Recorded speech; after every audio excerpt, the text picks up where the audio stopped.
During the weekly wrap-up, the new intern suddenly switched the projector to my attendance record. The eyes of the CEO and the entire company locked onto me in an instant. The intern, Madison, tilted her chin up with a smug grin and slammed a stack of photos onto the mahogany conference table. Nate, I'm reporting her. She's been using the company's luxury vehicle to pick up her kid every single day. It's a blatant misuse of company assets for personal gain. I move for immediate termination. Nate's face turned as dark as a thundercloud. I looked at this ambitious intern with a flicker of genuine pity. She was so desperate to climb the ladder she hadn't noticed the rungs were made of glass. The company car she was referring to? That was my Rolls-Royce Cullinan. A $300,000 piece of machinery. For the sake of closing deals and keeping the firm's image afloat, I had let the company use it for free for 2 whole years. The silence in the room was absolute, the kind of heavy quiet that precedes a storm. The central AC was humming at a steady 68 degrees, but a chill crept into my bones that had nothing to do with the temperature. It was the coldness of human nature. In the photos, the black Cullinan gleamed under the streetlights, parked in front of an elite private preschool. The angles were sharp, intentional, capturing me leaning down to lift my daughter, her small arms around my neck, with the last 4 digits of the license plate clearly visible. Madison leaned her hands on the table. Her face, young and flush with the misplaced zeal of a corporate crusader, burned with a self-righteous fire. She looked at me as if I were a common thief caught with my hand in the vault. Nate, according to the employee handbook, company vehicles are strictly for business use. As a senior executive, Ms. Mercer shouldn't just be setting an example, she should be the standard. Instead, she's turned our most expensive client-facing asset into her personal nanny cam on wheels. School runs, grocery trips, weekend getaways. It's all here. Her voice was crisp, echoing off the glass walls. She clicked to the next slide, revealing a detailed Excel spreadsheet. I've done the math. Between the commute and the school runs, she's putting an extra 25 miles on the odometer daily. Between the fuel consumption of a V12 and the depreciation, we're looking at thousands in hidden costs every month. And that's not even counting the billable hours she's stealing from the company driver. She turned to the head of the table, Nathaniel Cross. Nate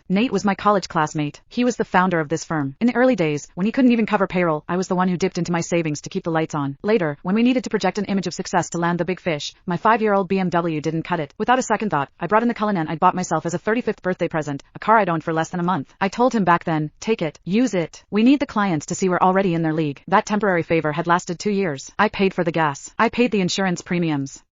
Sometimes, when the driver was overwhelmed, I even drove to JFK myself to pick up VIPs. Everyone in this building knew that car was mine, or at least, they should have. But looking at Nate now, there was no defense in his eyes. His brow was furrowed, his fingers drumming rhythmically on the table, a nervous habit he had whenever he was weighing his own interests against someone else's. Diana. Nate finally spoke. His voice was low, coated in a professional coldness that felt like a slap. The evidence Madison provided, is it true? I stared at him, my heart skipping a beat. Is it true? 2 years ago, when you begged me for the car to save face, he said, Diana, I'm so sorry to ask this of you. As soon as we're in the black, I'll buy you a brand new one. 1 year ago, when the cash flow dried up, I used that car as collateral for a bridge loan so he could pay his staff. He told me then, Diana, this car is the company's lifeline. It's your badge of honor. And now, he was asking me if it was true?